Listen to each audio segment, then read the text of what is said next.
시청자 여러분 안녕하십니까. 예, 황장수의 톡톡톡. 오늘도 황태순 정치평론가의 비조라고 비조까지 모시고 오늘도 이 이야기를 나눠보겠습니다. 이 평론가님 지난번에 이야기 하려다가 못했는데 지난번에 나오시고 난 다음에요 엄청난 조회를 기록했습니다. 아이고 그렇습니다. 예, 그 수많은 사람들이 왜 TV에 보이지 않느냐 안타까워하면서 이 뉴스 브리핑이라도 자주 좀 나와 주십시오라고 이야기했는데 왜 요즘에 TV에 안 보이십니까? 글쎄 뭐 세상이 저를 안 불러주는 모양이죠. 뭐 세상이 안 부릅니까? 정권이 안 부릅니까? 그건 뭐죠. 우리 시청자 여러분께서 그냥 이해해 주시기 바라고요. 예. 그다음에 이렇게 우리 황장수 소장의 뉴스 브리핑 늘 불러주셔갖고 보면 어쨌든 함께 의견을 나눌 수 있어서 좋았습니다. 우리 황태순 이 비조 평론가가 TV에 나가는 그날까지 뉴스 브리핑에서 열심히 이렇게 나와서 같이 하기로 아까 점심 때 막걸리 한 잔을 하면서 이야기를 나눴습니다. 딱 한 잔 먹었습니다. 딱 한 잔. 유자 막걸리. 예. 근데 지금 인사가 이제 저는 많이 했는 줄 알았는데 예. 장관 18 중에서 지금 6이라면서요. 네, 그렇죠. 보면 이번에 보면은 장관 자리가 18개죠. 18개. 예. 하나 늘었습니다. 원래 17개였는데 예. 하나가 늘었죠. 중소벤처기업부가 예. 이제 보면 중기청에서 이제 중소기업부로 됐죠. 중소벤처기업부로 됐는데 그 18개 장관 자리 중에서 6명. 그 중에서 보면 지금 현재 4명은 현역 의원이죠. 예. 뭐 아시겠습니다만 김부겸, 김영춘, 김현미, 도정환 이 4분 정도가 다음 주에 이제 인사청문이 준비되어 있고 지금 2사람 그러니까 이제 김동연 기재부 장관 부총리죠. 그다음에 이제 강경화 외교부 장관. 지금 강경화 외교부 장관 후보자의 어떤 인사청문 이 문제 갖고 그야말로 여야가 첨예하게 맞붙어 있죠. 사실 보면 이제 6월 말 정도 되면 문재인 대통령께서 미국 가시면서 사실 대한민국이 그야말로 위기의 순간 아닙니까? 이제 경제든 안보든 뭐 모든 것이 총체적 위기죠. 총체적 위기죠. 마침 어제도 보니까 아마 김정은 북한에서는 보면 우리 미사일이 그동안 IRBM, MRBM, ICBM을 빼놓고는 웬만한 한 5,000km 미만에 있어서 중거리, 단거리 모든 곳에 어제는 보면은 순항 미사일이라고 그러죠. 그러니까 이 한 150km쯤 되는 150, 200km까지 가는데 이것은 고도가 2km 미만. 마지막 보면은 이 보면 항공모함이나 함을 때릴 때는 지대함. 그 지대함이라고 합니다. 기억하실는지 모르겠습니다만 1983년이죠. 그래서 포클랜드 전쟁 때 아르헨티나에서 썼던 게 프랑스 엑소세 미사일이라고 거기에 맞아가지고 영국의 구축함이 그 가라앉았으니까. 그 마지막 가면은 수면이 한 몇 메다 몇 메타를 바다에 바짝 붙어서 날아가는 거죠. 그 한마디로 공중어뢰라고 보시면 됩니다. 자, 그래서 이미 사실상 ICBM 즉 미국 본토를 갖다 공격하는 걸 빼놓고는 5종 실험을 다 끝냈는데 즉 안보적 위기가 커져 있는데 실제 올해 말에 월말이죠. 월말에 미국을 방문해서 한미 정상회담을 통해서 뭔가 얼개를 엮어야 되는 문재인 정부의 외교안보 컨트롤 타워가 지금 부재예요. 근데 그분이 뭐 의혹은 의혹이다 치고 청문회에 나와서 주요한 안보 현안, 사드 문제나 일본과의 또 한일 군사 정보 공유 협정이나 이런 데 대해서 하는 이야기를 좀 들어보니까 기본적으로 유엔에서 마치 거대한 갱력을 쌓은 양 한국이 낳은 뭐 여성 유리천장을 깬 국내 국제사회에서 모두 유리천장을 깬 총화처럼 마치 남녀 간의 어떤 성대결처럼 하면서 여성들의 지지를 몰아내는 듯한 어제 또 결정적인 발언이 하나 있었죠. 나는 친정을 부양해야 되기 때문에 남편과 해결을 분리했다. 그 대목에서 여성단체에서 그야말로 환호를 하고 있습니다. 진짜 여성단체에서 환호를 했는지 그것도 그렇게 기획이 된 건지 그것도 저는 좀 불쌍해요. 저는 그 대목에서 이제 한 가지 사실 그래요. 황 소장님. 혹시 예전에 말이죠 인사청문회를 앞둔 국무총리 후보자라던가 국무위원 후보자가 그야말로 인사청문회도 하기 전에 대외 활동하는 걸 보신 적이 있어요? 전혀 못 봤습니다. 그렇죠. 저는 이번 2번째 봤어요. 예전에 박근혜 전임 정부에서 문창극 국무총리 후보자가 그 당시 여러 가지 문제에 시달리다 보니까 당시 어린이집에 가서 뭔가 좀 이미지를 개선하기 위한 그런 뭐 약간 제스처라고 할까요? 뭐 글쎄 뭐 적절한 표현인지 모르겠습니다. 약간 정치적 쇼 같은 그런 행보를 갖다가 취한 적이 있고 이번에도 마찬가지입니다. 강경화 후보자 같은 경우 여러 가지 보면 뭐 위장 전입이라든가 거짓말 논란이라든가 탈세 의혹 등에 시달리다 보니까 갑자기 뜬금없이 위안부 피해자 할머니들 그분들을 찾아뵙고 인사했어요. 물론 나중에 장관이 되고 난 다음에 찾아뵙고 인사를 하고 그 다음에 그 할머니들이 좀 가슴 아파하는 그런 부분에 대해서 뭔가 외교적 노력을 기울이는 건 있을 수 있습니다만은 인사청문을 앞두고 그런 식으로 어떻게 보면 조금 뭔가 기획된 작품이 있냐 하다 보니까 그 할머니분들이 지금 어제 그제 계속 강경화 장관이 꼭 통과되어야 된다. 아까 말씀하셨던 또 일부 여성 단체에서 보면 강경화 후보자야말로 그야말로 그 유리천장을 뚫어놓는 그런 입지전적인 인물 아니냐라고 했습니다만 인사청문회 보셨죠? 예. 지금 강경화 장관이 사드 문제에 대해서 당시 원유철 의원 등이 묻기를 자 그럼 사드를 제외하고 북한의 핵에 대해서 대응할 수 있는 방법이 무엇이냐 얘기해 보시오. 그때 5초 동안 침묵이 흘렀습니다. 콘텐츠가 없으니까 5초 동안 침묵이 흐르다 보니까 그러면서 결국 5초 만에 나온 이야기가 뭐냐니까 아직 현안 파악이 잘 안 돼서 즉 본인의 여러 가지 어떤 검증 문제 즉 도덕성 검증에 그 준비하느라 정책 현안에 대해서 근데 대한민국에 지금 보면 안보 현실이 그렇게 보면은 그야말로 밑에 뭐 국장들 과장들이 써준 것을 갖다 그냥 읽는 수준의 장관 갖고 되겠는가 하는 것이 지금 야 3당의 공통된 목소리인 것 같습니다. 좀 냉정한 이야기 좀 할게요. 예. 유리천장 뚫었다는데 네. 이하 여고 인맥으로 추천되어서 DJ 통역했습니다. 인수위 때 DJ 통역 잘했어요. 예, 통역은 잘했다고. 외교부에 특채됐습니다. 그렇죠. 통역 잘한 거하고 통역은요 그냥 그거는 아주 단순한 노동입니다. 제일 간단한 노동이 통역이에요. 그거는 그야말로 그 부분에 대해서 영어만 잘하면 누구나 통역 잘할 수 있는 부분이에요. 통역 잘하는 사람은 대한민국에 수백만 명 있습니다. 자 그러면 통역 잘해서 외교부에 특채됐고 DJ 정권에 그래서 국장까지 갔고 그것도 잘했죠. 사실 편파적인 지원을 받은 거죠. 그 이후에 이제 정권 또 노무현 정권에 타서 유엔에 갔고 그래서 유엔에 이제 코피 아난 쪽에 조금 담고 있다가 그 다음에 이 반기문 총장 되니까 반기문 총장의 일종의 이 덕을 봐서 봤죠. 예, 정권에 그래서 유엔에 가서 일을 했습니다.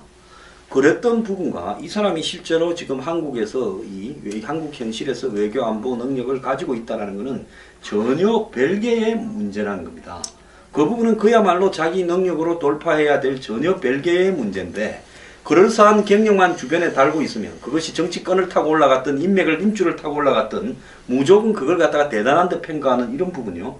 지금 자주적으로 생각하자는 사람이 이 정권의 핵심들일 건데 그 사람들은 어떻게 자주적으로 생각합니까? 타이틀에 그럴싸하면 그것이 그 사람이 능력이 있는 사람입니까? 저는 이제 그런 부분에서 그래요. 이제 보면 현실적으로 지금 보면 북한이 북핵 위협 또 북미사일이 우리를 갖다 목을 죄어오고 있고 그다음에 지금 중국 같은 경우 노골적으로 어제 환구15 같은 경우 이야기하는 것이 아니 대한민국 정부 말이야 당신들 흔한 얘기를 좀 양다리 걸치게 하면서 미국 가서는 이렇게 얘기하고 우리한테는 이렇게 해서 마치 뭐 처리할 듯이 얘기하는데 웃기는 소리 하지 마라. 너희들이 확실히 빼기 전에 만약 레드라인을 밟는다면은 너희는 전기 충격을 받을 것이다. 라고 얘기한 환구15의 이야기예요. 네. 자 이런 가운데 그야말로 고도의 고차 방정식을 풀어나가야 될 것이 외교 컨트롤 타워인데 자 우선 정우영 안보실장이 그렇다고 대미 외교, 대중 외교 그건 통상 전문가죠. 통상 사과ం 얘기해봤습니까? 지금 강경화 장관 후보자 같은 경우는 아까 말씀하셨던 대로 유엔에서 주로 인권 문제를 다루었던 뭐 그런 어떻게 보면 다자 외교 쪽에 거기에서도 유엔에서 무능하다고 유엔에서 공식 보고서에 나와가 곧바로 그만둔 사람 아닙니까? 그렇죠. 거기다 보면 그나마도 밑에서 뭐 외교 안보 수석 역할을 해야 될 또 김기정 교수 같은 경우도 그만두지 않았습니까? 자 이런 상태에서 아마 지금 문재인 대통령 입장에서는 실제 보면 오늘도 보면 오늘 저녁에 오늘 금요일입니다만 오늘 저녁에 민주당 지도부하고 만나겠다. 왜? 민주당 지도부하고 너무 대화가 거의 없었다 그래요. 그치 민주당 안에서도 보니까 험한 소리가 나오던데 한 달 동안 뭐 했느냐고 오재서 이 의원이 이야기를 했더만 또 문희상도 전 대표 같은 경우도 근데 마치 또 우쭐해서는 안 된다 하는 식으로 쓴소리하고 있는 것이 지금 추미애 대표 같은 경우는 사실은 그동안 한 달 동안에 청와대로부터 즉 문재인 대통령으로부터겠죠. 전화번이 딱 한 번이랍니다. 이게 뭐냐니까 이낙연 총리 지명 앞두고 사실 그렇죠. 10분 전에 전화온 게 처음이다. 그동안 당정간에 굉장히 보면 잘 돌아갈 줄 알았는데 꼭 그런 것만 같지는 뭐 박근혜 불통이나 뭐 문재인 불통이나 그 밥에 그 나물이 아닙니까? 아니 그러다 보니까 저 누굽니까 정우택 자유한국당 대표 권한대행이죠. 원내대표. 뭐 이제 문재인 정부가 삼통 정부다. 즉 국민들에게 쇼톡 소통이 아닙니다. 소통이 아니고 쇼통. 그다음에 언론에는 먹통. 그다음에 야권과는 국회와는 불통 아니냐. 그분도 충북분이라서 도종환 씨 비서대가 시를 좀 쓰네요. 쓰죠. 근데 어쨌든 이런 부분에 있어서 지금 문재인 대통령 입장에서는 이러저러한 가운데 실제 보면은 이낙연 총리도 가까스로 통과하지 않았습니까? 근데 총리와 달리 장관은요 임명하면 그만입니다. 임명하면 그만이에요. 그러니까 인사청문회에서 부적격으로 채택돼도 눈 딱 감고 밀어버리면 밀어버리면 그만입니다. 그러니까 예를 들어 인사청문회에서 자, 이 사람은 이러저러해서 자격이 안 됩니다. 라고 하더라도 아니 그러지 마시고 한 번만 더 생각해 보시죠 하고 통보를 합니다. 열흘 이내 시간 내에서 즉 통상 그 경우 보면 하루 정도 말밀려줍니다. 국회에다 내일 오늘 밤 12시까지 좀 알려주시죠. 안 하면 바로 그 다음날 아침에 임명하면 그만이고 현재 분위기로 봤을 때 아마 지금 보면 김기정 교수도 그만둔 상태에서 아마 임성남 제1차관을 갖다 이번에 유임시키지 않았습니까? 상당히 보면 어떻게 보면 자주파들 입장에 눈에 가실 겁니다. 왜냐하니까 임성남 차관 같은 경우는 정통적 외교 관료로서 이 사람은 흔히 얘기하는 동맹파입니다. 그러니까 자주파라는 것이 정상회담을 앞두고 다 잘라버렸을 때는 미국하고 이야기되는 사람이 없으니까 아무도 하나만 없죠. 지금 살려준 거 아니겠습니까? 그렇죠. 임성남 차관을 거의 유일하게 유임시킨 상태에서 이제 강경화 장관 이 후보자를 갖다가 밀어붙일 가능성이 크고 그를 위해서 사전 포석으로 금요일 날 저녁에는 민주당 지도부와의 만찬. 그다음에 다음 주에는 어쨌든 12일 날 지금 현재 계획대로면 12일에 문재인 대통령이 추가 경정 잠시 후에 한번 말씀드리겠습니다만 추가 경정 예산에 대해서 야당의 반대가 심하다 보니까 추경 예산에 대해서 아주 이례적으로 국회에 직접 와서 시정 연설을 하겠다. 즉 국민들에게 직접 보수하겠다는 뜻 아니겠어요? 그런 가운데 야당을 포함한 상임위원장 단들과 오찬을 갖다가 하자라고 제안했는데 참고로 정우택 예, 비대위원장. 비대위원장 겸 원내대표는 지금 거부를 했습니다. 들러리 서지 않겠다. 뭐 이런 분위기예요. 그건 저는 데자뷰를 좀 보는 것 같아요. 박근혜 정부 초기에 예. 인수위원장으로 김용준 씨를 발표하고 예. 그 사람을 총리로 발표했을 때 연세가 70대 중후반에 가는 몸을 제대로 이렇게 가누지를 못하는 분을 총리로 앉혀놓고 저는 3인방이나 뭐 뒤에 알았지만은 최순실이가 다 주무르려고 그런 거 아니냐 이렇게 보이는데 지금 강경하는 사람이 겉으로 달고 있는 타이틀하고는 다르게 저는 머릿속에 들은 게 별로 없는 사람이라고 보고 있습니다. 말을 하는 거 보면요. 그런데 저런 사람을 갖다가 앞에 세우고 정의용 안보실장을 앞에 세워서 뒤에는 문재인 같은 사람이 실제로 통일 외교 안보 라인을 뒤에서 다 주무르려고 일부러 약체를 갖다가 세우고 끌고 가려는 거 아니냐. 그래서 이번에 어떤 일이 있더라도 야당이 저렇게 반대하는 강경화는 밀어붙인 채 희생양으로 헌재소장하는 김희수를 이렇게 낙마시키고 어차피 하나쯤은 던져주고 나머지는 밀고 가겠다. 그럴 가능성이 있지 않냐는 저는 충분히 저 가능성이 있다고 보는 게 지금 보면 현재 이제 김동연 이제 기재부 장관, 국무총리 부총리죠. 경제부총리 후보자에 대해서는 야당도 보면은 뭐 크게 반대하지 않아요. 뭐 다 일단 전격 판정이 날 것이고, 그다음에 보면은 김상조 일본 공정거래위원장 같은 경우는 일부 반대는 있습니다만은 뭐 크게 보니까 아마 국민의당이 이제 집권당인 민주당과 이야기하면서 좋다. 이건 감사원에서 감사하도록 하자. 그 문제가 되었던 부분들은 901점 이 900점인데 901점 그 부분은 감사원에서 감사하는 것으로 서로 간에 양해하에 통과시키자. 조건부 통과죠. 문제는 두 사람이 남습니다. 한 사람이 김희수 헌재소장 후보자, 또 한 사람이 강경화 외교부 후보자인데 강경화 후보자는 아까 말씀하신 대로 예를 들어 헌재소장 같은 경우는 국가 운영과 직접 관계는 없어요. 그럼 뭐 중요한 판단일 때마다 그냥 가는데 또 소장이 결정적인 권한이 있는 것도 아니잖아요. 아니 뭐 아시지 않습니까? n분의 1이니까. n분의 9명 중에 선임일 뿐입니다. 그러나 외교부 장관, 그다음에 아까 말씀하셨던 지금 문정인 외교안보특보가 사실상 수장이라는 거 아니에요. 근데 정의용 지금 보면 안보실장, 등등등 또 아마 김기정 외교안보 수석 역할인 사실은 안보 2차장이죠. 2차장 낙마했습니다만 여기 박선원 이른바 자주파의 핵심이죠. 그죠? 자주파 핵심이 두 사람이 있었는데 한 사람이 박선원 씨, 한 사람이 서주석 씨인데 서주석 씨는 국방부 차관으로 이미 이제 임명이 됐어요. 그러면 결국 처음에 이른바 문정인 그 특보가 생각했던 그림대로 가는 것 아니냐. 그렇다면 강경화 장관 쪽을 갖다 밀어붙이고 그다음에 이 김희수 헌법재판소장 같은 경우는 본회의 표결을 해야 돼요. 이거는 또 별도로. 헌법재판소장은 총리하고 똑같습니다. 표결해야 되기 때문에 지금 국민의당 같은 경우 좀 오락가락합니다.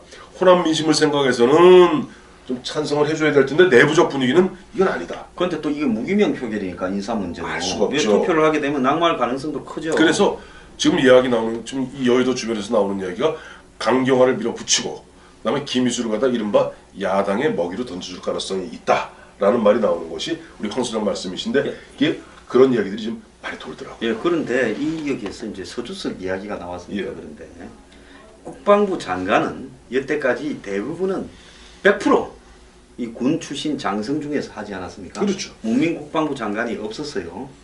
자, 그런데 지금 그걸 하게 되면 문재인 정권이 저항에 부딪힐 수 있거나 비판에 부딪힐 수 있으니까 안보 위기에서 국방부 장관은 캠프에 있는 줄선 장성 중에서 좀 약한 사람 하나 공군이나 해군 참모총장 하나 앉히고 국방부 차관을 서주서기를 앉혀서 사실상 국방부 차관이 국방부를 전체를 통제하는 이 상황 노릇을 하게 만든다라고 하는 부분에 대해서 국내에서 지금 우려가 굉장히 깊어요. 이게 싸다고 바로 연결되는 부분이거든요. 이게. 네, 근데 국방부라고 하면 북한을 주적으로 생각해서 싸워야 되는 단체인데 거기에 북한하고 핵폐 정책을 가자고 이 민족 자주적으로 생각하자는 사람을 국방부 차관으로 앉혀서 사드 문제나 이런 부분을 다 대응을 한다 하면 이거 어떻게 되겠습니까?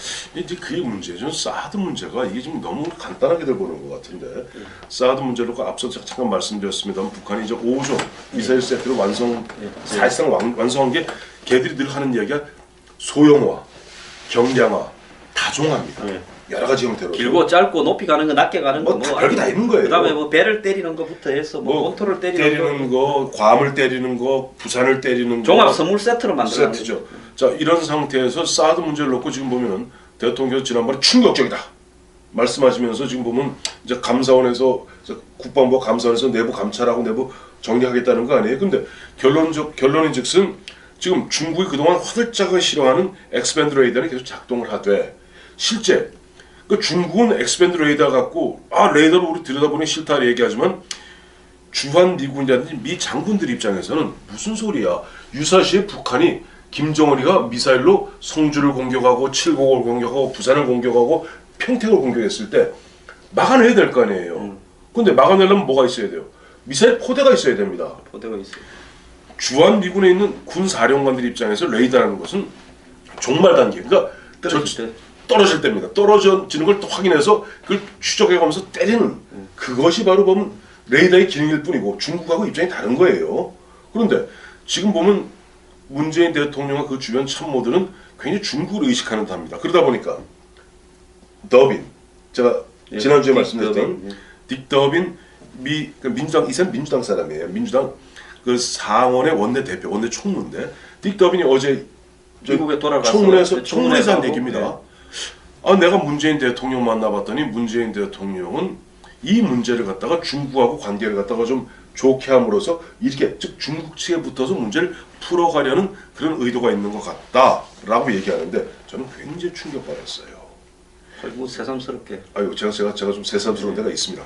어제가 보면 미 육군에 대해서 이제 예산 청문회 자리고 그 예산을 주고받는 가운데 미국에는 사드가 많을 것 같지 그리 많지 않습니다. 총 6개 세트 전 세계에 6개 세트에 불과할 뿐이고 그 중에 하나가 괌에 있고 한국에 있고 한국에 하나 일본은 있고, 레이더만 있고 일본은 레이더만 2개 있습니다.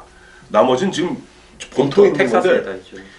미국은 보면 전 세계에서 어떻게 보면 군사적 그 작전을 하기 때문에 여기저기 사령관들이 많습니다. 그러면 예를 들어서 중부 사령부 휘하의 중동 지역, 뭐 아프간이라든지 이란이라든지 나토 사령부도 있고 이 사령관들은요 지금 서로 싸들 달라고 난리예요. 왜? 자기들 유사시에 자기가 휘하에 자기가 거느리고 있는 군자 뭐 15만이든 20만이든 지켜야 되거든요. 사령부 본부의 헤드쿼터에 수만 명이 있는데 거기 한 방 맞아버리면 끝나니까. 거기 안 맞기 위해서 내려오는 걸 격추시키겠다고 저거한테 다 달라고 이러고 있는 판인데 우리나라에서는 자 사드 지금 2기는 정상적으로 작동됩니다. 근데 2기는 정상 작동이 아닙니다. 왜냐하니까 이런 거죠. 자동차가 바퀴 6개가 있거든요. 근데 바퀴 2개로 갑니까? 안 가죠. 사드는 움직이기는 하겠지만 그게 작동된다고 볼 수는 없는 거죠. 우리 자동차가 보면은 앞바퀴 2개, 뒷바퀴 2개, 보조바퀴 2개에서 6개로 움직이듯이 사드 체제라는 것은 레이더로서 그야말로 떨어지는 미사일을 추적하면서 상대방 미사일을 추적하면서 6개, 48개의 미사일로서 격추하는 거예요. 그러니까 레이더를 가운데 놓고 양쪽에 3개를 일정한 간격으로 띄워서 매뉴얼이 딱 있죠. 그래서 일정한 간격으로 띄워서 이걸 갖다가 거물처럼 쌓아서 떨어지는 걸 격추하는 건데 그걸 2개만 올려놓고 4개는 지금 한국에 왔는데 창고에 갖다 놓으면 녹슬죠? 예, 녹슬고 이게 전기 꼽아야 돼 그것도. 그런데 지금 더 웃기는 거는 여기 기가 찬 게요. 문재인 정부가 저는 사드가 마음에 안 들면 그냥 비싼 거 1조짜리 한국에 갖다 놓고 녹슬이지 말고 그냥 뜩 드러내서 갖고 가서 다음에 갖고 오라 해야 되는 거 아닙니까? 시급한 게 아니라며요. 그런데 1조짜리를 이거 전기를 갖다가 말입니다. 고압 전류가 필요해서 성주 골프장에 전기가 다 있는데 골프장이 그 밝잖아요. 그런 골프장에 밝기 정도의 전압으로도 안 되는 초고압 전압을 갖다가 공급해야 되는데 그러기 위해서 발전기를 미국에서 갖고 와서 갖다 놨어요. 사드용 발전기를. 왜? 한국이 빨리 전기 연결을 안 해주니까 고압선으로.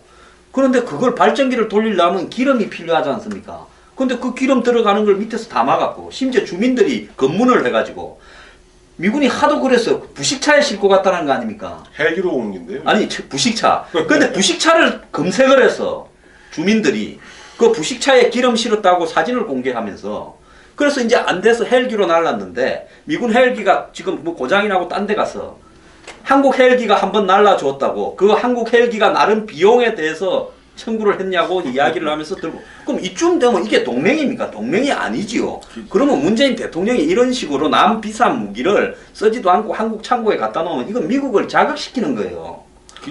그게 어제 바로 아까 우리 황 소장 말씀하셨던 것이 미국에 여야가 없습니다. 제가 아까 말씀드렸죠. 딕 더빈 같은 경우는 민주당이에요. 야당이에요. 여야가 없고 거기는 그 여론도 굉장히 좀 안 좋게 돌아가는 게 아니 예를 들어서 자기네들이 몇 개 안 되는 그야말로 고가의 것을 갖다가 나름대로 주한미군의 어떤 방위력을 향상해서 대한민국을 지키기 위해서 배치했어요. 근데 환경평가 그것도 보면 갑작스럽게 환경평가를 갖다가 이야기하면서 미국에서 지금 우리 저 성주 골프장의 사업 부지가 약 10만 제곱미터입니다. 그러니까 3만 평 정도예요. 근데 지금 우리 쪽에서 얘기하는 건 아니야. 원래 그 상주에 있는 롯데 골프장 부지가 더 70만 제곱미터. 아니 총은 뭐 100몇십만이에요. 네, 그 중에 절반쯤 준다. 70만 제곱미터니까 이건 35만 제곱미터가 넘기 때문에 이거는 일반 환경 평가를 받아야 되고 더 놀라운 얘기는 이런 얘기 나왔어요. 청와대 관계자들의 입을 통해서 자 일반 환경 평가를 받으면은 2년이 걸릴 수 있다고 얘기해요. 그러면서 뭘 예를 드냐 하니까 괌에 미군이 23개월 걸렸다. 23개월 걸렸던데 그건 사실 다른 이야기입니다. 그거는 갖다 놓고 완벽하게 설치해 놓고 난 다음에 실제 환경 평가를 받아야 될 것인가 말 것인가를 갖다가 검사해서 최종적으로 환경 평가가 필요 없다는 결론이 날 때까지가 23개월 걸렸다는 거예요. 자, 이쯤 되면은 지금 미국의 입장에서 보면 이쯤 되면 아까 우리 황 소장 걱정하셨던 대로 저는 아까 전 세계에 있는 다른 사령관들은 우리 지켜주세요. 우리 군을 좀 지켜주세요. 예를 들면 지금 보면 이란하고 좀 앞에 중국은 있지 않습니까? 그런 쪽에서 언제 이란이 지금 보면 호메니 그 무덤이 좀 보면 지금 이번에 카타르 그러거나 이란 테러 때문에 미국 그냥 두지 않겠다고 이란이 선언했잖아요. 선언하고 이런 그럼 카타르에 중부 사령부에 미국 10,000명이 있는데 이란에서 한 방 때려버리면 끝이죠. 그러니까 거기서 사드 달라 그럴까 안 달라고? 달라고 하고 있죠. 자 이런 상태에서 우리나라 이런 식으로 하면서 그야말로 어떻게 약간 이중 플레이 같죠. 그러면서 미국에 대해서는 우리가 뭐 배치 좀 두기 발사 2대 이걸 뭐 철수할 것은 아니고 굉장히 애매모호한 이야기를 함으로써 어떻게 보면 그 실제 주체인 그 어떤 운영 주체인 미군으로 봐서는 약오르는 얘기를 하는 거죠. 그거 곤충을 잡아다가 메뚜기 한 마리를 잡아다가 더듬이 2개를 잘라버리고 발 4개를 잘라버리고 앞발 2개만 하다가 거기에다가 밥 미기고 있으면서 곤충 잘 있다 하는 거하고 똑같은 거 아니에요. 그러니까 그런데 이 환경영향평가라는 거는 안 하면 안 해도 되고 국방부 장관하고 환경부 장관하고 국정원장하고 환경부 장관하고 군사적이거나 긴급하거나 국가적 필요성으로 한다 그러면 안 해도 된다고 돼 있어요. 돼 있어요. 그게. 소파 협정이 안 해도 돼요. 네. 소파 협정에 꼭 한국 법을 적용받아야 된다는 내용도 없어요. 코에 걸면 코걸이, 귀에 걸면 귀걸이 식으로 말을 하는 건데 이 사드 부지보다 150배가 더 큰 평택에 공사하는 동안에 환경영향평가 1년 만에 끝났습니다. 노무현 정권 때. 평택이 지금 사드보다 150배예요. 1,500만 평방메타. 그거 왜 그런 줄 아세요? 예. 그거는 노무현 당시 대통령이 예. 처음에 보면 반미무 좀 어떠냐? 난 미국 가본 적도 없다 하고 대통령이 되었습니다. 자꾸 신경 끌다가 하다 보니까 막상 미국하고 약간 신경전이 벌어졌죠. 그러니까 미국에서 당시 부시 행정부에서 뭐라고 그랬어요? 정 그러시다면 우리 군대 뺄게요. 사실상 뒤로 뺄게요. 라고 얘기하면서 우리가 너희 나라의 인계철선 역할은 더 이상 하지 않겠다. 한강 이북에 있지 않겠다. 그래서 군대를 갖다가 평택으로 동두천과 다 모아가 동두천 의정부 이런데 휴전선 주변에 있던 미군 부대가 싹 다 쫙 내려갔죠. 빼서 평택으로 가겠다. 그 대목에 대해서는 사실은 참여정부 입장에서도 아뜨거라 했던 거예요. 그러다 보니까 일정 부분 노무현 대통령도 보면 자기 전통적 지지층으로부터 반발을 샀습니다만은 기억하실 것입니다. 아 그때 뭐 저기 대출이 사건 기억나시죠? 그 앞에 몰려가가 운동권들이 그 공사하지 말라고 막. 얼마나 네, 난리쳤어요. 그런데 경찰이 방치하고 그랬죠. 그럼에도 불구하고 대통령이 어쨌든 하겠다는 의지가 있었기 때문에 아까 말씀하신 대로 환경평가 1년 만에 끝낼 수 있었던 건데 지금 이 부분은 그렇잖아요. 아까도 말씀하셨습니다만 지금 예를 들어서 이게 우리는 뉴스를 못 봅니다. 그 방송들 요즘 잘 안 해요. 근데 미국에서는 봅니다. 뭐냐니까 아까 우리 황 소장 말씀하셨던 바와 같이 성주 그 롯데골프장 부지 그 앞을 갖다가 이른바 시민사회단체들이 막고 있어요. 못 들어가게 해요. 검문을 해, 자기들끼리 검문소 만들어서. 거기다 보면 실제 지금 일반 골프장에 들어간 일반선 뭐 220V 갖고는 안 돼요. 그러니까 이건 이 고출력이 필요하거든요. 전압이 높아야 되니까. 그렇기 때문에 별도의 고압선을 설치를 해야 됩니다. 근데 이게 안 돼요 지금. 그러다 보니까 아까 말씀하신 대로 발전기 갖다 놓고 기름을 대는데 기름도 못 되게 해요. 그래서 5월 14일 그 북한에서 날라오는 중장거리 미사일을 잡았는데 5월 21일 날 쐈을 때는 전기가 없어갖고 못 봤다는 거 끊었다는 아니에요. 그러면 1조짜리 무기를 기름 가지고 꺼놓는다라고 이야기하면 이게 아프리카도 아니고 그러니까 이런 식으로 자극할 게 아니라 하기 싫으면 하기 싫다고 대통령이 국민 앞에 안 하겠다고 이야기를 하고 빼야지. 외교를 이런 식으로 하게 되면 지금 미국에요. 폭스 TV라든지 미국의 또 우파들이 하는 각종 라디오나 이런 데서 주한미군 철수시키라 이야기가 바닥에서 어마어마하게 나오고 있습니다. 서서히 나와요. 그러니까 이런 거죠. 우리가 입장을 바꿔놓고 생각해 보십시다. 우리가 처음에 보면 이라크 파병하고 아프간 파병하고 할 때 얼마나 3,000년 파병하는데도 이른바 정규군은 안 된다. 정규군이 아니죠. 보병, 그러니까 전투병은 안 된다. 그래서 일단 공병, 의무병으로 하되 나머지 특전사 요원들을 갖다 이 공병과 의무병을 지키는 이런 형태로 약간 꼼수죠. 그런 식으로 해서 3,000명을 파병하지 않았습니까? 그 아르빌에 내가 갔잖아요. 갔다 오셨고. 그 부대 가고 네. 제가 거기서 좀 설치고 다녔지 않습니까? 근데 오기 전부터 가 있었어요. 예. 가면요. 허허 벌판에 이라크에서 제일 안전해서 1년에 테러 하나 안 나는 데가 아르빌입니다. 쿠르드 지역이라. 그 허허 벌판에 한국군이 아무 할 일 없이 3,000명이 벌판에 퍼지고 앉아있고 매일 몇 차로 한 100명, 200명이 나가서 뭐 주사 놓고 뭐 애들 놀아주고 이런 거 하고 한국군이 있는 주변을 삥 둘러싸고 그 이제 우리 특전사 해병대 쿠르드 민병대, 민병대. 페시메르가라고 하는 사람들이 보초를 서고 있어요. 자, 제가 얘기해 드릴게요. 군대가 3,000명이 간 걸 쿠르드 사람들이 보초를 서고 있어요. 자, 그런 우리 3,000명 파병하는데 우리 내부적으로 얼마나 반발이 심했습니까? 자, 입장을 바꿔놓고 생각해 보시죠. 28,500명의 그들로 봐서는 생떼 같은 아들과 딸입니다.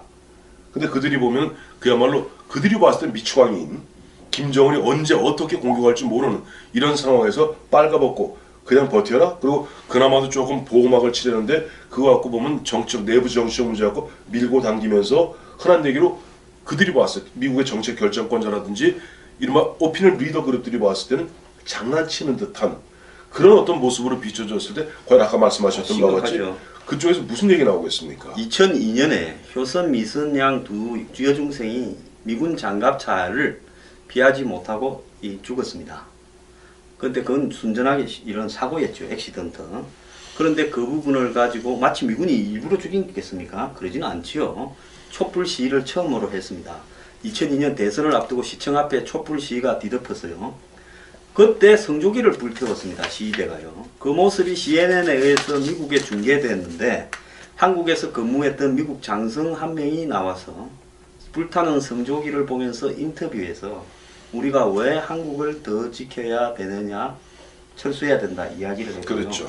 그때 또 한국의 그 직후에 총리가 미군을 인계철선이라고 CNN에서 이렇게 인터뷰를 했습니다. 그걸 미국 사람이 보고요. 왜 우리가 한국의 인계철선 역할을 하느냐. 그래서 북한군이 쳐들어오면 미군 몇 명이 죽어야 되고 선발대로. 그러면 죽었기 때문에 미군이 자동 개입하는 역할을 왜 우리가 해야 되냐 해서 다 빼라. 그렇죠. 이렇게 된 거 아닙니까? 자, 다시 이제 본론으로 돌아와서 그래요. 먼저 이렇게 보면 엄중한 상황인데 제가 거듭 말씀드리지만은 우리 다시 본론 들어갔을 때 어떻게 보면 대외적으로 뭐 장관이 됐던 안보실장이 됐던 나름대로 그와 거의 전문성을 갖고 보면 협상을 할 수 있어야 되는데 그렇지 않은 것 같아요. 그리고 그 밑에 실질적으로 이 장관이나 안보실장을 추동해 나가고 어떻게 보면 흔들어 나가는 그 밑에 이른바 차관 내지는 비서관급들에서 이른바 자주파들 이분들 입장에서는 그 사람들 이 자주파들 입장에서는 왜 우리가 북한하고 기본 개념이 이겁니다. 이제 문정인 저 외교안보 특보의 평상시 지론이 이건데 우리가 북한하고 좀 사이좋게 지내면은 북한이 그러면 알아서 좀 이렇게 미사일도 좀 줄여줄 거고 핵도 좀 위협도 하면 다 잘 될 거 아니냐 하는 것이 아마 이른바 자주파들의 생각인 것 같은데 그건 너무 뭐랄까 현실 지금 우리가 당해 있는 이런 엄혹한 현실에 대해서 너무 안이하게 그야말로 감성적 뭐랄까 접근이죠. 감성적 접근에 불과한 것이다. 스웨덴에서 그 얼마 전에 북한과 미국 간에 정부끼리가 아닌 반감 반민 1.5트랙이라고 하죠. 회담이 있었죠. 네. 거기서 북한이 우리가 지금 개발해 놓은 핵과 미사일 단 한 개도 건드리지 않는다. 협상의 조건으로 그걸 끄집어내지도 마라. 그러니까 동결도 안 하겠다는 거예요. 그거하고는 별개로 우리 핵과 미사일을 인정하면서 협상을 하려면 해라고 이야기를 했다는 겁니다. 이제 우리가 이제 여기서 잠깐 용어를 정리할 필요가 있는 게 이제 비핵이라는 게 있고 핵 동결이라는 게 있습니다. 비핵이라는 것은 지금 미국이 일단 외교라는 건 그래요. 서로 간에 각자 내밀 수 있는 최대치를 내밉니다. 예를 들어서 저하고 황 소장 서로 이제 적대 국가라면 나는 여기까지 내놔라. 비핵하면 또 상대는 웃기지 마라. 이런 식으로 나오면서 서서히 조정해 가는데 결국 이 접합점이 가면 비핵은 북한이 현재 영어로 디스맨틀먼트라고 그러는데 완전히 갖고 있는 핵을 다 폐기하는 걸 의미하는 것이고 핵 동결이라는 것은 기존의 핵은 유지해 주되 더 이상 만들지 않는 걸 의미합니다. 자, 지금 오늘도 보니까 그 미국의 전문가들이 나와서 쭉 하는 이야기들이 결론적으로 2020년까지 현 상태를 그냥 놔두었을 경우는 약 북한이 100기 정도의 핵무기가 100개라는 거죠. 핵무기, 즉 핵탄두 100개를 만들 수 있는 것이고 지금 북한이 계속 열심히 보면 아까 말씀드렸던 바와 같이 여러 가지 형태의 미사일을 쏘는 것은 이 핵무기를 갖다 실을 수 있는 이 수단, 이동 수단. 운반체를 만드는 건데 이 두 개가 합체되면은 그걸로 이제 북한은 명실상부한 핵무기 보유 국가가 되는 거예요. 근데 미국 입장에서 참 골치 아플 거예요. 죽어도 좀 갖고 있는 거 뭐 지금 현재 20개 남짓 갖고 있다가 알려져 있는데 그 점점 이제 운반체는 점점 고도화돼 가고 있는데 죽어도 안 없애겠다는데 무슨 수를 씁니까? 결국 그러다 보면은 결과적으로 북한이 리드하는 데로 끌려가면서 핵 동결, 즉 더 이상 만들지 않고 그 전에 만든 건 인정해 준다. 저 인도하고 파키스탄처럼 그게 파키스탄 모델이에요. 예, 그 가지고 있는 거는 인정해 주니까 더 만들지만 마라. 그리고 이런 상태라면 결국 그다음 북한이 요구하는 게 뭐겠죠? 북한과 미국이 그러면 기존에 우리 6.25 전쟁 때 맺어 싸웠던 거 다 있고 평화회담하자. 예, 평화협정으로 정전을 종전으로 바꾸고 휴전 상태를 갖다가 전쟁 종결 상태로 만들고 평화협정 맺고 각자 대사관 만들고 수교하고 주한미군 철수하고 주한미군 당연히 철수하고 주한미군의 모태인 유엔 사령부 해체하고 한미연합사 해체하고 당연하죠. 유엔 사령부 한미연합사 주한미군 철수하고 자 그런데 여기서 중요한 것은 문재인 정부의 지금 아까 말한 핵심적인 외교 안보 통일 라인들은 핵 동결을 전제로 해서 평화 협정을 맺는 것을 다 찬성하고 있다는 겁니다. 문정인 특보라든가 전부 그 박성원 찬성하고 씨라든가 있어요. 이런 사람들이 기본적 그 아이디어가 제가 말씀드렸잖아요. 그 뭐 그래 우리가 북한을 갖다 좀 선의로 대하면은 북한도 선의로 우리를 대할 것이다라고 어떻게 보면 굉장히 뭐랄까 그 사람들 보고 선의로 감성적이죠. 강도한테 선의로 대하기 위해서 밤마다 집에 문을 활짝 열어놓고 자라고 그러죠. 이렇게 황 소장 같이 말씀하시면 그쪽은 이렇게 얘기합니다.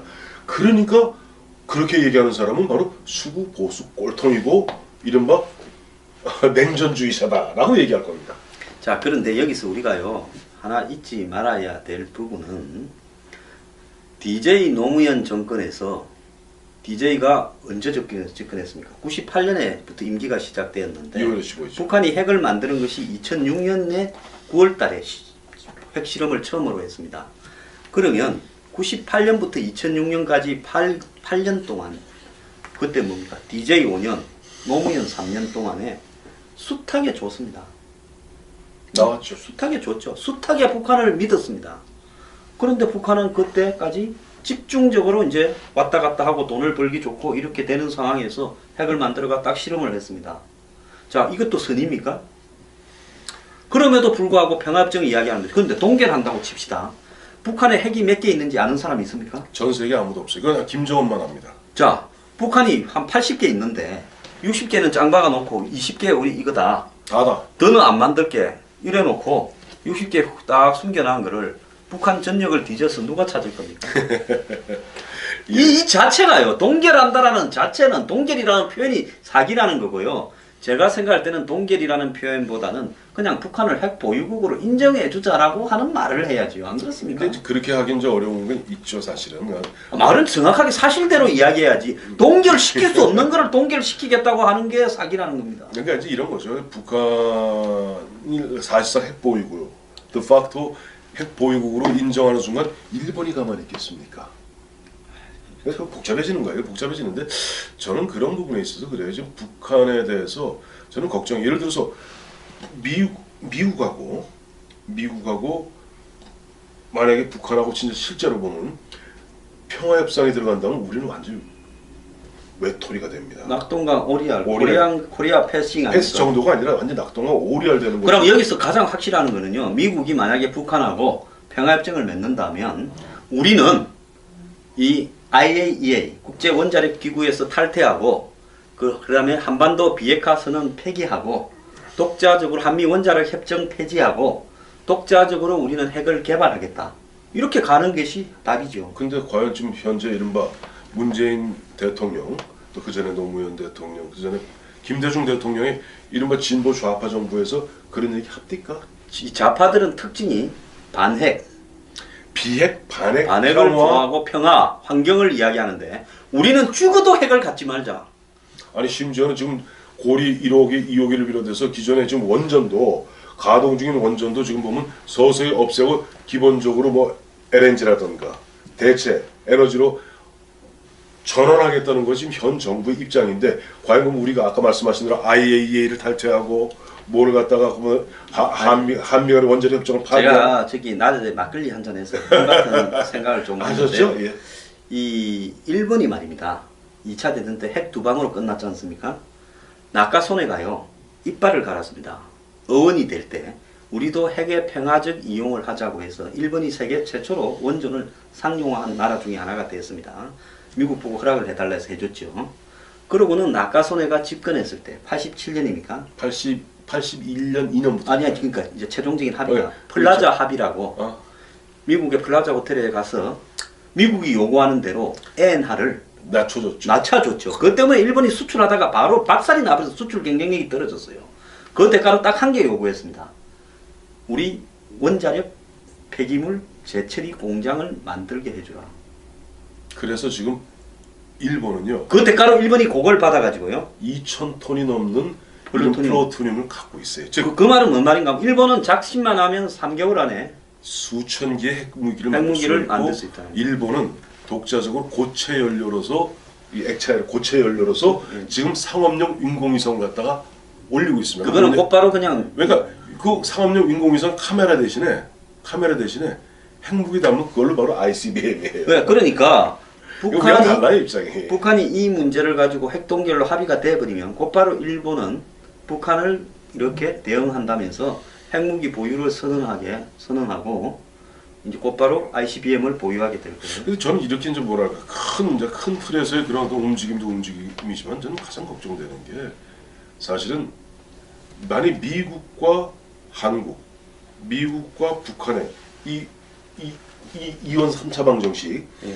거기에서 우리가 흔한 얘기로 왕따 당하게 되면 우리 왕따로 끝나는 것이 아니라 과연 우리는 그야말로 뭐 끌리듯이 북한에 끌려다녀야 됩니다. 자, 월남이 72년쯤 딱 되니까 미국이 이 전쟁에 이길 수 없는 전쟁이다 해서 조용히 월남에 주둔하는 미군 숫자를 빼기 시작했지 않습니까? 그 파리 협정이잖아요. 예, 그러다가 이제 우리가 이 월명하고 협정을 맺겠다니까 당시 TU는 월남의 대통령은 반대했잖아요. 월남을 빼고 미국하고 그 다음에 월남에서 게릴라 하는 베트콩하고 그러니까 한국의 종북 좌파 같은 남한에 그 다음에 월명하고 이 3자가 회담을 그게 했잖아요. 파리 평화협정입니다. 왜 여러분들 전부 프랑스에 유학 갔거든 빨갱이들이.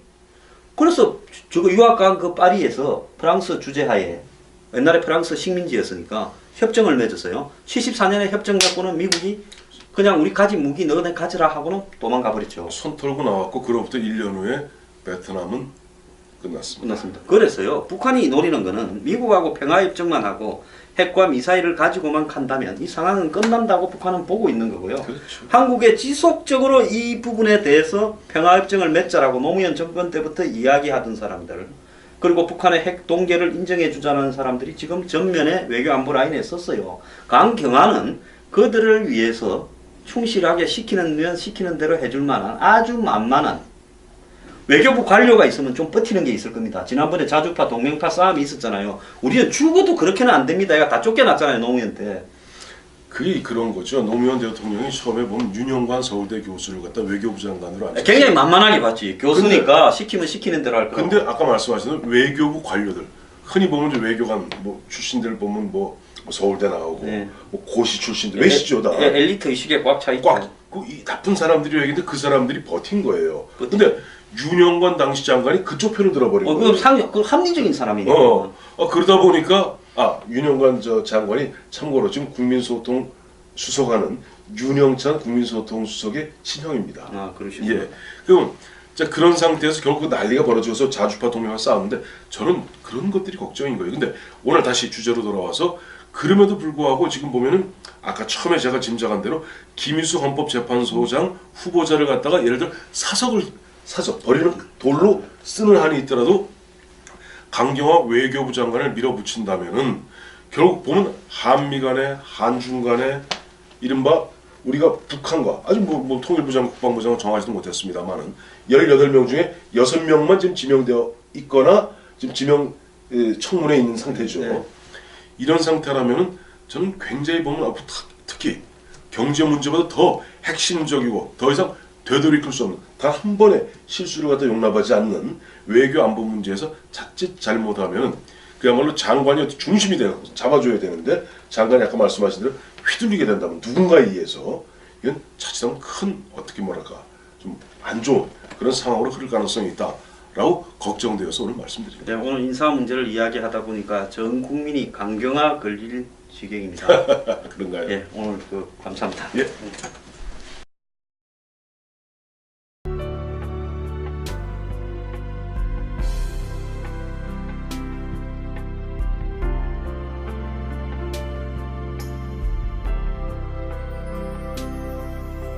특전사 해병대 쿠르드 민병대 민병대. 페시메르가라고 하는 사람들이 보초를 쓰고 있어요. 자, 제가 얘기드린 군대가 3,000명이 간 걸 쿠르드 사람들이 보초를 쓰고 있어요. 자, 그런 우리 3,000명 파병하는데 우리 내부적으로 얼마나 반발이 심했습니까? 자, 입장을 바꿔놓고 생각해 보시죠. 28,500명의 그들로 봐서는 생떼 같은 아들과 딸입니다. 근데 그들이 보면 그야말로 그들이 봤을 때 미추광인 김정은이 언제 어떻게 공격할지 모르는 이런 상황에서 빨가벗고 그냥 버텨라. 그리고 그나마도 조금 보호막을 치려는데 그거 갖고 보면 내부 정치적 문제 갖고 밀고 당기면서 흔한 얘기로 그들이 봤을 때 미국의 정책 결정권자라든지 이른바 오피니언 리더 그룹들이 봤을 때는 장난치는 듯한 그런 어떤 모습으로 비춰졌을 때 과연 아까 말씀하셨던 바와 같이 심각하죠. 그쪽에서 무슨 얘기 나오겠습니까? 2002년에 효선, 미선양 두 여중생이 미군 장갑차를 피하지 못하고 죽었습니다. 그런데 그건 순전하게 이런 사고였죠. 액시던트. 그런데 그 부분을 가지고 마치 미군이 일부러 죽인 겠습니까? 그러지는 않지요. 촛불 시위를 처음으로 했습니다. 2002년 대선을 앞두고 시청 앞에 촛불 시위가 뒤덮었어요. 그때 성조기를 불태웠습니다. 시위대가요. 그 모습이 CNN에 의해서 미국에 중계됐는데 한국에서 근무했던 미국 장성 한 명이 나와서 불타는 성조기를 보면서 인터뷰에서 우리가 왜 한국을 더 지켜야 되느냐, 철수해야 된다 이야기를 했고요. 그렇죠. 그때 또 한국의 그 직후에 총리가 미군을 인계철선이라고 CNN에서 이렇게 인터뷰를 했습니다. 그걸 미국 사람이 보고요. 왜 우리가 한국의 인계철선 역할을 하느냐. 그래서 북한군이 쳐들어오면 미군 몇 명이 죽어야 되고 선발대로. 그러면 죽었기 때문에 미군이 자동 개입하는 역할을 왜 우리가 해야 되냐 해서 다 빼라. 그렇죠. 이게 된 거 아닙니까? 자, 다시 이제 본론으로 돌아와서 그래요. 먼저 이렇게 보면 엄중한 상황인데 제가 거듭 말씀드리지만은 우리 다시 본론 들어갔을 때 어떻게 보면 대외적으로 뭐 장관이 됐던 안보실장이 됐던 나름대로 그와 거의 전문성을 갖고 보면 협상을 할 수 있어야 되는데 그렇지 않은 것 같아요. 그리고 그 밑에 실질적으로 이 장관이나 안보실장을 추동해 나가고 어떻게 보면 흔들어 나가는 그 밑에 이른바 차관 내지는 비서관급들에서 이른바 자주파들 이분들 입장에서는 그 사람들 이 자주파들 입장에서는 왜 우리가 북한하고 기본 개념이 이겁니다. 이제 문정인 저 외교안보 특보의 평상시 지론이 이건데 우리가 북한하고 좀 사이좋게 지내면은 북한이 그러면 알아서 좀 이렇게 미사일도 좀 줄여줄 거고 핵도 좀 위협도 하면 다 잘 될 거 아니냐 하는 것이 아마 이른바 자주파들의 생각인 것 같은데 그건 너무 뭐랄까 현실 지금 우리가 당해 있는 이런 엄혹한 현실에 대해서 너무 안이하게 그야말로 감성적 뭐랄까 접근이죠. 감성적 접근에 불과한 것이다. 스웨덴에서 그 얼마 전에 북한과 미국 간에 정부끼리가 아닌 반감 반민 1.5 트랙이라고 하죠. 회담이 있었죠. 네. 거기서 북한이 우리가 지금 개발해 놓은 핵과 미사일 단 한 개도 건드리지 않는다. 협상의 조건으로 그걸 끄집어내지도 마라. 그러니까 동결도 안 하겠다는 거예요. 그거하고는 별개로 우리 핵과 미사일을 인정하면서 협상을 하려면 해라고 이야기를 했다는 겁니다. 이제 우리가 이제 여기서 잠깐 용어를 정리할 필요가 있는 게 이제 비핵이라는 게 있고 핵 동결이라는 게 있습니다. 비핵이라는 것은 지금 미국이 일단 외교라는 건 그래요. 서로 간에 각자 내밀 수 있는 최대치를 내밉니다. 예를 들어서 저하고 황 소장 서로 이제 적대 국가라면 나는 여기까지 내놔. 비핵하면 또 상대는 웃기지 마라. 이런 식으로 나오면서 서서히 조정해 가는데 결국 이 접합점이 가면 비핵은 북한이 현재 영어로 디스맨트먼트라고 그러는데 완전히 갖고 있는 핵을 다 폐기하는 걸 의미하는 것이고 핵 동결이라는 것은 기존의 핵은 유지해 주되 더 이상 만들지 않는 걸 의미합니다. 자, 지금 오늘도 보니까 그 미국의 전문가들이 나와서 쭉 하는 이야기들이 결론적으로 2020년까지 현 상태를 그냥 놔두었을 경우는 약 북한이 100기 정도의 핵무기가 100개라는 거죠. 핵무기, 즉 핵탄두 100개를 만들 수 있는 것이고 지금 북한이 계속 열심히 보면 아까 말씀드렸던 바와 같이 여러 가지 형태의 미사일을 쏘는 것은 이 핵무기를 갖다 실을 수 있는 이 수단, 이동 수단. 운반체를 만드는 건데 이 두 개가 합체되면은 그걸로 이제 북한은 명실상부한 핵무기 보유 국가가 되는 거예요. 근데 미국 입장에서도 참 골치 아플 거예요. 죽어도 좀 갖고 있는 거 뭐 지금 현재 20개 남짓 갖고 있다가 알려져 있는데 그 점점 이제 운반체는 점점 고도화돼 가고 있는데 죽어도 안 없애겠다는데 무슨 수를 씁니까? 결국 그러다 보면은 결과적으로 북한이 리드하는 데로 끌려가면서 핵 동결, 즉 더 이상 만들지 않고 그 전에 만든 건 인정해 준다. 저 인도하고 파키스탄처럼 그게 파키스탄 모델이에요. 예, 그 가지고 있는 거는 인정해 주니까 더 만들지만 마라. 그리고 이런 상태라면 결국 그다음 북한이 요구하는 게 뭐겠죠? 북한과 미국이 그러면 기존에 우리 6.25 전쟁 때 싸웠던 거 다 있고 평화회담하자. 예, 평화협정으로 정전을 종전으로 바꾸고 휴전 상태를 갖다가 네, 전장 종결 상태로 만들고 평화협정 맺고 각자 대사관 만들고 수교하고 주한미군 철수하고 주한미군 당연히 철수하고 예. 주한미군의 모태인 유엔 사령부 해체하고 한미연합사 해체하고 당연하죠. 유엔 사령부, 한미연합사, 주한미군 철수하고. 자, 그런데 여기서 중요한 것은 문재인 정부의 지금 아까 말한 핵심적인 외교 안보 통일 라인들은 핵동결을 전제로 해서 평화협정을 맺는 것을 다 찬성하고 있다는 겁니다. 문정인 특보라든가 전부 그 박성훈 찬성하고 씨라든가 있어요. 이런 사람들이 기본적 그 아이디어가 저 말씀드렸잖아요. 그러니까 그래 우리가 북한을 갖다 좀 선의로 대하면은 북한도 선의로 우리를 대할 것이다. 라고 어떻게 보면 굉장히 뭐랄까 그 사람들 보고 선의로 감성적이죠. 강도한테 선의로 대하기 위해서 밤마다 집에 문을 활짝 열어놓고 자라고 그러죠. 이렇게 황 소장 같이 말씀하시면 그쪽은 이렇게 얘기합니다. 그러니까 그렇게 얘기하는 사람은 바로 수구 보수 꼴통이고 이른바 냉전주의자다라고 얘기할 겁니다. 자, 그런데 여기서 우리가요 하나 잊지 말아야 될 부분은 DJ 노무현 정권에서 DJ가 언제 접근했습니까? 98년에부터 임기가 시작되었는데 2월에 15일이죠. 북한이 핵을 만드는 것이 2006년에 9월달에 핵실험을 처음으로 했습니다. 그러면 98년부터 2006년까지 8년 동안 그때 뭡니까? DJ 5년, 노무현 3년 동안에 숱하게 줬습니다.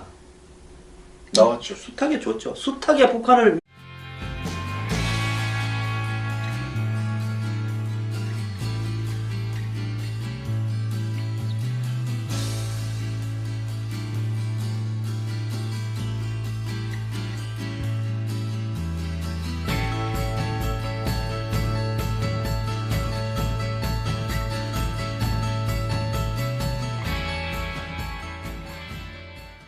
시청자 여러분 안녕하십니까? 예, 황장수의 톡톡톡 오늘도 황태순 정치평론가의 비조라고 비조까지 예, 안 되고 모시고 오늘도 이 이야기를 나눠보겠습니다. 예, 평론가님 지난번에 이야기 하려다 못했는데 예. 지난번에 나오시고 난 다음에요 엄청난 조회를 기록했습니다. 아이고 그렇습니다. 예, 그 수많은 사람들이 왜 TV에 보이지 않느냐 안타까워하면서 이 뉴스 브리핑이라도 자주 좀 나와 주십시오라고 이야기했는데 왜 요즘에 TV에 안 보이십니까?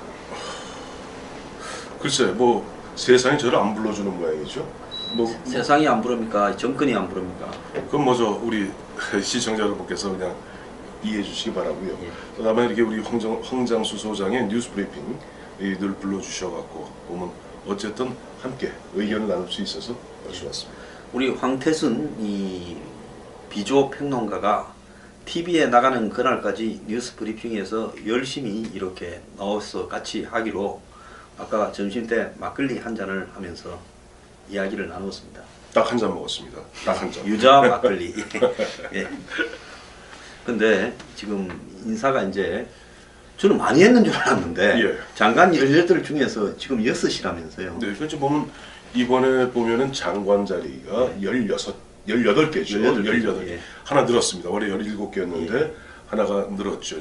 중소벤처기업부가 예. 이제 보면 중기청에서 이제 중소기업부로 됐죠. 중소벤처기업부로 됐는데 그 18개 장관 자리 중에서 6명. 그 중에서 보면 지금 현재 4명은 현역 의원이죠. 예. 아시겠습니다만은 김부겸, 김영춘, 김현미, 도정환 예. 이 4분 정도가 다음 주에 이제 인사청문이 준비되어 있고 지금 2사람 그러니까 이제 김동연 기재부 장관 부총리죠. 그다음에 이제 강경화 외교부 장관. 지금 강경화 외교부 장관 후보자의 어떤 인사청문 이 문제 갖고 그야말로 여야가 첨예하게 맞붙어 있죠. 사실 보면 이제 6월 말 정도 되면 문재인 대통령께서 미국 가시면서 사실 대한민국이 그야말로 위기의 순간 아닙니까? 경제든 안보든 모든 것이 총체적 위기죠. 총체적 위기죠. 마침 어제도 보니까 아마 김정은 북한에서는 보면 우리 미사일이 그동안 IRBM, MRBM, ICBM을 빼놓고는 웬만한 한 5,000km 미만에 있어서 중거리, 단거리 모든 곳에 어제는 보면은 순항 미사일이라고 그러죠. 그러니까 이 한 150km쯤 되는 150, 200km까지 가는데 이곳은 고도가 2km 미만 마지막 보면은 이 보면 항공모함이나 함을 때릴 때는 지대함. 예. 그 지대함이라고 합니다. 기억하실는지 모르겠습니다만 1983년이죠. 그래서 포클랜드 전쟁 때 아르헨티나에서 썼던 게 프랑스의 엑소세 미사일이었어요. 미사일이라고 거기에 맞아가지고 영국의 구축함이 그 가라앉았습니까? 예. 그 마지막 가면은 이게 수면이 한 몇 몇 메타를 바다에 바짝 붙어서 날아가는 거죠. 그 한마디로 공중 어뢰라고 보시면 됩니다. 자, 그래서 이미 사실상 ICBM 즉 미국 본토를 갖다 공격하는 걸 빼놓고는 5종 실험을 다 끝냈는데 즉 안보적 위기가 커져 있는데 실제 올해 말에 월말이죠. 월말에 미국을 방문해서 한미 정상회담을 통해서 뭔가 얼개를 엮어야 되는 문재인 정부의 외교안보 컨트롤 타워가 지금 부재해요. 근데 그분이 뭐 의혹은 의혹이다 치고 청문회에 나와서 주요한 안보 현안, 사드 문제나 일본과의 또 한일 군사 정보 공유 협정이나 이런 데 대해서 하는 이야기를 좀 들어보니까 네. 기본적으로 유엔에서 마치 거대한 갱력을 쌓은 양 한국이 낳은 뭐 여성 유리천장을 깬 국내 국제사회에서 모두 유리천장을 깬 총화처럼 마치 남녀 간의 어떤 성대결처럼 하면서 여성들의 지지를 몰아내는 듯한 어제 또 결정적인 발언이 하나 있었죠. 나는 친정을 부양해야 되기 때문에 남편과 해결을 분리했다. 그 대목에서 여성단체에서 그야말로 환호를 하고 있습니다. 진짜 여성단체에서 환호를 했는지 그것도 그렇게 기획이 된 건지 그것도 저는 좀 불쌍해요. 저는 그 대목에서 이제 한 가지 사실 그래요. 황 소장님, 예. 혹시 예전에 말이죠 인사청문회를 앞둔 국무총리 예. 후보자라든가 예. 국무위원 후보자가 그야말로 인사청문회도 하기 전에 대외 활동하는 걸 보신 적이 있어요? 전혀 못 봤습니다. 그렇죠. 예. 저는 이번 두 번째 봤어요. 예전에 박근혜 전임 정부에서 문창극 국무총리 후보자가 그 당시 여러 가지 문제에 시달리다 보니까 예. 당시 어린이집에 가서 뭔가 좀 이미지를 개선하기 위한 그런 뭐 약간 제스처라고 할까요? 뭐 글쎄 뭐 적절한 표현인지 모르겠습니다. 약간 정치적 쇼 같은 그런 행보를 갖다가 취한 적이 있고 이번에도 마찬가지입니다. 강경화 후보자 같은 경우 여러 가지 보면 뭐 위장 전입이라든가 거짓말 논란이라든가 탈세 의혹 등에 시달리다 보니까 갑자기 뜬금없이 위안부 피해자 할머니들 그분들을 찾아뵙고 인사했어요. 물론 나중에 장관이 되고 난 다음에 찾아뵙고 인사를 하고 그 다음에 그 할머니들이 좀 가슴 아파하는 그런 부분에 대해서 뭔가 외교적 노력을 기울이는 건 있을 수 있습니다만은 인사청문을 앞두고 그런 식으로 어떻게 보면 조금 뭔가 기획된 작품이 있냐 하다 보니까 그 할머니분들이 지금 어제 그제 계속 강경화 장관이 꼭 통과되어야 된다. 아까 말씀하셨던 또 일부 여성 단체에서 보면 강경화 후보자야말로 그야말로 그 유리천장을 뚫어놓는 그런 입지전적인 인물 아니냐라고 했습니다만 인사청문회 보셨죠? 예. 지금 강경화 장관이 사드 문제에 대해서 당시 원유철 의원 등이 묻기를 자 그럼 사드를 제외하고 북한의 핵에 대해서 대응할 수 있는 방법이 무엇이냐 얘기해 보시오. 그때 5초 동안 침묵이 흘렀습니다. 전혀 컨텐츠가 없으니까. 5초 동안 침묵이 흐르다 보니까 그러면서 결국 5초 만에 나온 이야기가 뭐냐니까 아직 현안 파악이 잘 안 돼서 즉 본인의 여러 가지 어떤 검증 문제 즉 도덕성 검증에 그 준비하느라 정책 현안에 대해서 근데 대한민국에 지금 보면 안보 현실이 그렇게 보면은 그야말로 밑에 뭐 국장들 과장들이 써준 것을 갖다 그냥 읽는 수준의 장관 갖고 되겠는가 하는 것이 지금 야 3당의 공통된 목소리인 것 같습니다. 좀 냉정한 이야기 좀 할게요. 예. 유리천장 뚫었다는데 네. 이하 여고 인맥으로 추천되어서 DJ 통역했습니다. 인수위 때 DJ 통역 잘했어요. 예, 통역은 잘했다고. 외교부에 특채됐습니다. 그렇죠. 통역 잘한 거하고 그런 골프장에 밝기 정도의 전압으로도 안 되는 초고압 전압을 갖다가 공급해야 되는데 그러기 위해서 발전기를 미국에서 갖고 와서 갖다 놨어요. 사드용 발전기를. 왜? 한국이 빨리 전기 연결을 안 해주니까 고압선으로. 그런데 그걸 발전기를 돌리려면 기름이 필요하지 않습니까? 근데 그 기름 들어가는 걸 밑에서 다 막았고 심지어 주민들이 검문을 해가지고 미군이 하도 그래서 부식차에 싣고 갔다는 거 아닙니까? 헬기로 옮긴대요. 아니 부식차. 근데 부식차를 검색을 해서 주민들이 그 부식차에 기름 실었다고 사진을 공개하면서 그래서 이제 안 돼서 헬기로 날랐는데 미군 헬기가 지금 뭐 고장이 나고 딴 데 가서 한국 헬기가 한번 날라줬다고 그 한국 헬기가 나름 비용에 대해서 청구를 했냐고 이야기를 하면서 들고 그럼 이쯤 되면 이게 동맹입니까? 동맹이 아니지요. 그러면 문재인 대통령이 이런 식으로 남 비싼 무기를 쓰지도 않고 한국 창고에 갖다 놓으면 이건 미국을 자극시키는 거예요. 그게 어제 바로 아까 우리 황 소장 말씀하셨던 네. 것이 미국에 여야가 없습니다. 제가 아까 말씀드렸죠. 딕 더빈 같은 경우는 민주당이에요. 야당이에요. 여야가 없고 거기는 그 여론도 굉장히 안 좋게 돌아가는 게 아니 예를 들어서 자기네들이 몇 개 안 되는 그야말로 고가의 것을 갖다가 나름대로 주한미군의 어떤 방위력을 향상해서 대한민국을 지키기 위해서 배치했어요. 근데 환경평가 그것도 보면 갑작스럽게 환경평가를 갖다가 이야기하면서 미국에서 지금 우리 저 성주 골프장의 사업 부지가 약 10만 제곱미터입니다. 그러니까 3만 평 정도예요. 근데 지금 우리 쪽에서 얘기하는 건 아니야. 원래 그 상주에 있는 롯데 골프장 부지가 더 70만 제곱미터. 아니 총은 뭐 100몇십만이에요. 네, 그 중에 절반쯤 준다. 70만 제곱미터니까 이건 35만 제곱미터가 넘기 때문에 이거는 일반 환경 평가를 받아야 되고 더 놀라운 얘기는 이런 얘기 나왔어요. 청와대 관계자들의 입을 통해서 자 일반 환경 평가를 받으면은 2년이 걸릴 수 있다고 얘기해요. 그러면서 뭘 예를 드냐 하니까 괌에 미군이 23개월 걸렸다. 23개월 걸렸던데 그건 사실 다른 이야기입니다. 그거는 갖다 놓고 완벽하게 설치해 놓고 난 다음에 실제 환경 평가를 받아야 될 것인가 말 것인가를 갖다가 검사해서 최종적으로 환경 평가가 필요 없다는 결론이 날 때까지가 23개월 걸렸다는 거예요. 자, 이쯤 되면은 지금 미국의 입장에서 보면 이쯤 되면 아까 우리 황 소장 걱정하셨던 대로 저는 아까 전 세계에 있는 다른 사령관들은 우리 지켜주세요. 우리 군을 좀 지켜주세요. 예를 들면 지금 보면 이란하고 좀 맞붙는 중국은 있지 않습니까?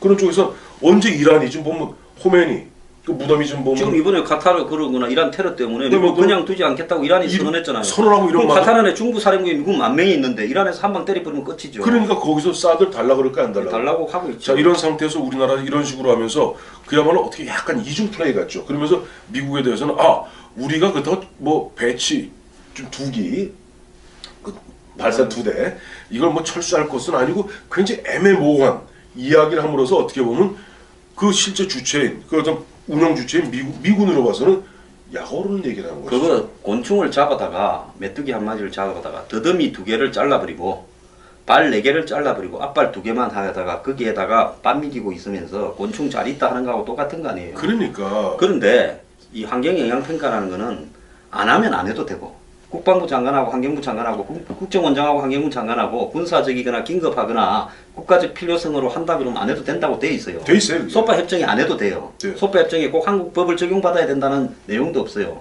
코에 걸면 코걸이, 귀에 걸면 귀걸이 식으로 말을 하는 건데 이 사드 부지보다 150배가 더 큰 평택에 공사하는 동안에 환경영향평가 1년 만에 끝났습니다. 노무현 정권 때. 평택에 지금 사드보다 150배예요. 1,500만 평방미터. 그건 왜 그런 줄 아세요? 예. 그거는 노무현 당시 대통령이 예. 처음에 보면 반미문 좀 어떠냐? 난 미국 가본 적도 없다 하고 대통령이 되었습니다. 자꾸 신경 끌다가 하다 보니까 막상 미국하고 약간 신경전이 벌어졌죠. 그러니까 미국에서 당시 부시 행정부에서 뭐라고 그랬어요? 정 그러시다면 우리 군대 뺄게요. 사실상 뒤로 뺄게요. 라고 얘기하면서 우리가 너희 나라의 인계철선 역할은 더 이상 하지 않겠다. 한강 이북에 있지 않겠다. 그래서 군대를 갖다가 동두천과 평택으로 다 모아가 동두천 의정부 이런데 휴전선 주변에 있던 미군 부대가 싹 다 싹 내려갔죠. 빼서 평택으로 가겠다. 그 대목에 대해서는 사실은 참여정부 입장에서도 뜨거라 했던 거예요. 그러다 보니까 일정 부분 노무현 대통령도 보면 자기 전통적 지지층으로부터 반발을 샀습니다만은 기억하실 것입니다. 그때 뭐 저기 대출이 사건 기억나시죠? 그 앞에 몰려가가 운동권들이 그 공사하지 말라고 막 얼마나 예, 난리쳤어요. 그런데 경찰이 방치하고 그랬죠. 그럼에도 불구하고 대통령이 어쨌든 하겠다는 의지가 있었기 때문에 아까 말씀하신 대로 환경평가 1년 만에 끝낼 수 있었던 건데 지금 이 부분은 그렇잖아요. 아까도 말씀하셨습니다만 지금 예를 들어서 이게 우리는 뉴스를 못 봅니다. 그 방송들 요즘 잘 안 해요. 근데 미국에서는 봅니다. 뭐냐니까 아까 우리 황 소장 말씀하셨던 바와 같이 성주 그 롯데골프장 부지 그 앞을 갖다가 이른바 시민사회단체들이 막고 있어요. 못 들어가게 해요. 검문을 자기들끼리 검문소 만들어서 거기다 보면 실제 지금 일반 골프장에 들어간 일반선 뭐 220V 갖고는 안 돼요. 그러니까 이건 이 고출력이 필요하거든요. 전압이 높아야 되니까. 그렇기 때문에 별도의 고압선을 설치를 해야 됩니다. 근데 이게 안 돼요 지금. 그러다 보니까 아까 말씀하신 대로 발전기 갖다 놓고 기름을 대는데 기름도 못 되게 해요. 그래서 5월 14일 그 북한에서 날라오는 중장거리 미사일을 잡았는데 5월 21일 날 쐈을 때는 못 전기가 봤다- 없어갖고 못 봤다는 거 끊었다는 아니에요. 그러면 1조짜리 무기를 기름 가지고 꺼놓는다라고 이야기하면 이게 아프리카도 아니고 그러니까 이런 식으로 자극할 게 아니라 하기 싫으면 하기 싫다고 대통령이 국민 앞에 안 하겠다고 이야기를 하고 빼야지. 외교를 이런 식으로 하게 되면 지금 미국의 폭스 TV라든지 미국의 또 우파들이 하는 각종 라디오나 이런 데서 주한미군 철수시키라 이야기가 바닥에서 어마어마하게 나오고 서서히 있습니다. 나와요. 그러니까 이런 거죠. 우리가 입장을 바꿔놓고 생각해 보십시다. 우리가 처음에 보면 이라크 파병하고 아프간 파병하고 할 때 얼마나 3,000년 파병하는데도 일마 정규군은 안 된다. 정규군이 아니죠. 보병, 그러니까 전투병은 안 된다. 그래서 일단 공병, 의무병으로 하되 나머지 특전사 요원들을 갖다 이 공병과 의무병을 지키는 이런 형태로 약간 꼼수죠. 그런 식으로 해서 3,000명을 파병하지 않았습니까? 그 아르빌에 내가 갔잖아요. 갔다 그 오셨고. 부대 가고 네. 제가 거기서 좀 설치고 다녔지 않습니까? 근데 그렇죠. 오기 전부터 가 있었어요. 예. 가면요 허허 벌판에 이라크에서 제일 안전해서 1년에 테러 하나 안 나는 데가 아르빌입니다. 쿠르드 아르빌이죠. 지역이라 그 허허 벌판에 한국 군이 아무 할 일 없이 3,000명이 벌판에 퍼지고 앉아 있고 매일 몇 차로 한 100명, 200명이 나가서 뭐 주사 놓고 뭐 애들 놀아주고 이런 거 하고 한국군이 있는 주변을 삥 둘러싸고 그 이제 우리 또 감사하도록 하자. 그 문제가 되었던 부분들은 901점, 이 900점인데 901점으로 그 부분은 감사하는 커플. 것으로 서로 간의 양해하에 통과시키자. 조건부 통과죠. 문제는 두 사람이 남습니다. 한 사람이 김희수 헌재소장 후보자, 또 한 사람이 강경화 외교부 후보자인데 강경화 후보자는 아까 말씀하신 대로 예를 들어 헌재소장 같은 경우는 국가 운영과 직접 관계는 없어요. 그럼 뭐 중요한 판단일 때마다 그냥 가는데 또 제 소장이 결정적인 권한이 있는 것도 아니 아니잖아요. 뭐 아시지 않습니까? n분의 1이니까. n분의 9명 중에 선임일 뿐입니다. 그러나 외교부 장관, 그다음에 아까 말씀하셨던 지금 문정인 외교안보특보가 사실상 수장이라는 거 아니에요? 근데 정의용 지금 보면 안보실장 등등등 또 아마 김기정 외교안보 수석 역할인 사실은 안보 2차장이죠. 2차장 낙마했습니다만 여기 박선원 이른바 자주파의 핵심이죠. 그렇죠. 자주파 핵심이 두 사람이 있었는데 한 사람이 박선원 씨, 한 사람이 서주석 씨인데 서주석 씨는 국방부 차관으로 이미 이제 임명이 됐어요. 그러면 결국 처음에 이른바 문정인 그 특보가 생각했던 그림대로 가는 것 아니냐. 그렇다면 강경화 장관 쪽을 갖다 밀어붙이고 그다음에 이 김희수 헌법재판소장 같은 경우는 본회의 표결을 해야 돼요. 이거는 또 별도로. 헌법재판소장은 총리하고 똑같습니다. 표결해야 되기 때문에 지금 국민의당 같은 경우 좀 약간합니다. 호남 민심을 생각해서는 좀 찬성을 해줘야 될 텐데 내부적 분위기는 이건 아니다. 그런데 또 이게 무기명 표결이니까 인사 문제로 알 수가 없죠. 투표를 하게 되면 낙마할 가능성도 크죠. 그래서 지금 이야기 나오는 지금 이 여의도 주변에서 나오는 이야기가 강경화를 밀어붙이고 그다음에 김희수를 갖다 이른바 야당의 먹이로 던져줄 가능성이 있다라는 말이 나오는 것이 우리 황 소장 말씀이신데 이게 그런 이야기들이 좀 많이 돌더라고요. 예, 그런데 이 여기에서 이제 서주석 이야기가 나왔으니까 예. 그런데 국방부 장관은 여태까지 대부분은 100% 이 군 출신 장성 중에서 하지 않았습니까? 그렇죠. 문민국방부 장관이 없었어요.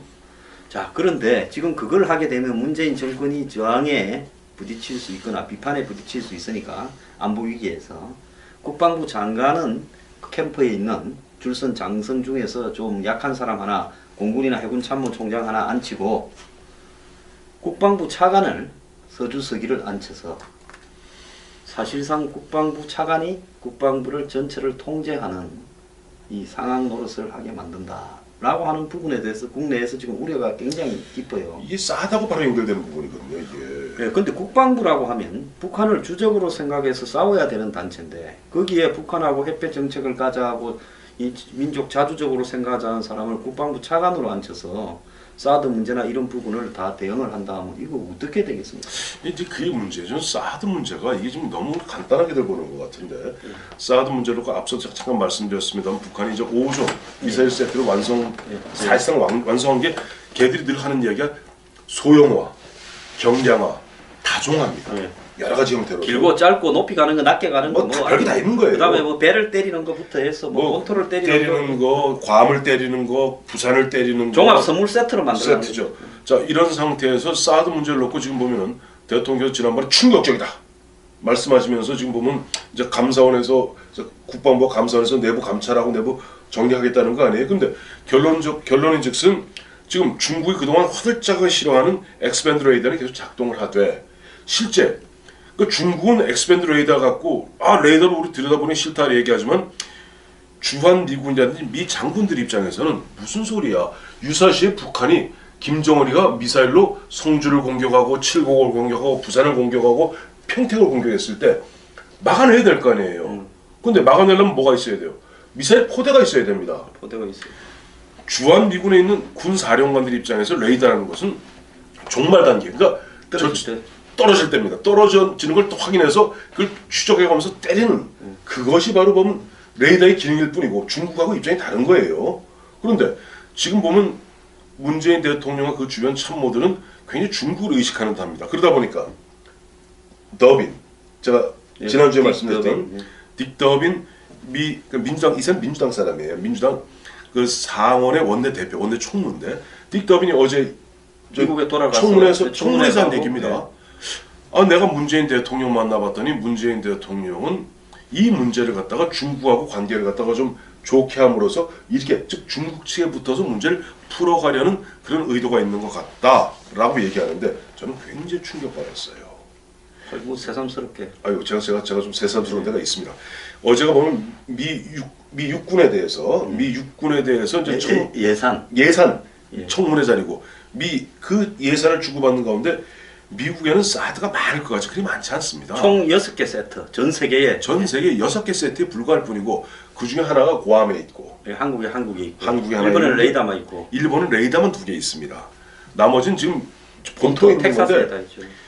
미국은 보면 전 세계에서 어떻게 보면 군사적 그 작전을 하기 때문에 여기저기 사령관들이 많습니다. 그러면 예를 들어서 중부 사령부 휘하의 중동 지역, 뭐 아프간이라든지 이란이라든지 나토 사령부도 있고 이 사령관들은요 지금 서로 싸들 달라고 난리예요. 왜? 자기들 유사시에 자기가 휘하에 자기가 거느리고 있는 군자 뭐 15만이든 20만이든 지켜야 되거든요. 사령부 본부의 헤드쿼터에 수만 명이 있는데 거기 한 방 맞아버리면 끝나니까 거기 안 맞기 위해서 내려오는 걸 격추시키겠다고 저거한테 다 달라고 이러고 있는 판인데 우리나라에서는 자 사드 지금 2기는 정상적으로 작동됩니다. 근데 2기는 정상 작동이 아닙니다. 왜냐하니까 이런 거죠. 자동차가 바퀴 6개가 있거든요. 근데 바퀴 2개로 갑니까? 안 가죠. 사드는 움직이기는 하겠지만 그게 작동된다고 볼 수는 없는 거죠. 그러니까 우리 자동차가 보면은 앞바퀴 2개, 뒷바퀴 2개, 보조바퀴 2개에서 6개로 움직이듯이 사드 체제라는 것은 레이더로서 그야말로 떨어지는 미사일을 추적하면서 상대방 미사일을 추적하면서 6개, 48개의 미사일로서 격추하는 거예요. 그러니까 레이더를 가운데 놓고 양쪽에 3개를 일정한 간격으로 띄워서 매뉴얼이 딱 있죠. 그래서 일정한 간격으로 띄워서 이걸 갖다가 거물처럼 쌓아서 떨어지는 걸 격추하는 건데 그걸 2개만 올려놓고 4개는 지금 한국에 왔는데 창고에 갖다 놓으면 녹슬죠? 예, 녹슬고 이게 전기 꼽아야 돼 그것도. 그런데 지금 더 웃기는 거는 여기 기가 찬 게요. 문재인 정부가 저는 사드가 마음에 안 들면 그냥 비싼 거 1조짜리 한국에 갖다 놓고 녹슬이지 말고 그냥 뜩 드러내서 갖고 가서 다음에 갖고 오라 해야 되는 거 아닙니까? 시급한 게 아니라며요. 그런데 1조짜리를 이거 전기를 갖다가 말입니다. 고압 전류가 필요해서 성주 골프장에 전기가 다 있는데 골프장이 그거 밝잖아요. 통역은요 그냥 그거는 아주 단순한 노동입니다. 제일 간단한 노동이 통역이에요. 그거는 그야말로 그 부분에 대해서 영어만 잘하면 누구나 통역 잘할 수 있는 부분이에요. 통역 잘하는 사람은 대한민국에 수백만 명 있습니다. 자 그러면 통역 잘해서 외교부에 특채됐고 DJ 정권에 그래서 국장까지 갔고 그것도 잘했죠. 사실 편파적인 지원을 받은 거죠. 그 이후에 이제 정권 또 노무현 정권에 타서 유엔에 갔고 그래서 유엔에 이제 코피 아난 쪽에 조금 담고 있다가 그 다음에 이 반기문 총장 되니까 반기문 총장의 일종의 이 덕을 봐서 맞죠. 정권에 그래서 유엔에 가서 일을 했습니다. 그랬던 부분과 이 사람이 실제로 지금 한국에서 이 한국 현실에서 외교 안보 능력을 가지고 있다는 것은 전혀 별개의 문제라는 겁니다. 그 부분은 그야말로 자기 능력으로 돌파해야 될 전혀 별개의 문제인데 그럴싸한 경력만 주변에 달고 있으면 그것이 정치권을 타고 올라갔던 인맥을 인줄을 타고 올라갔던 무조건 그걸 갖다가 대단한 데 평가하는 이런 부분이요. 지금 자주적으로 생각하자는 사람이 이 정권의 핵심들일 건데 그 사람들은 어떻게 자주적으로 생각합니까? 타이틀에 그럴싸하면 그것이 그 사람이 능력이 있는 사람입니까?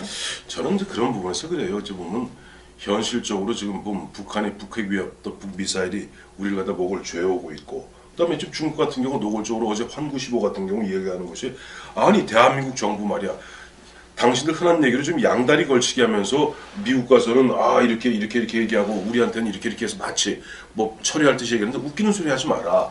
너희들이 확실히 빼기 전에 만일 레드라인을 밟는다면은 너희는 전기 충격을 받을 것이다 라고 얘기한 환구15의 이야기예요. 네.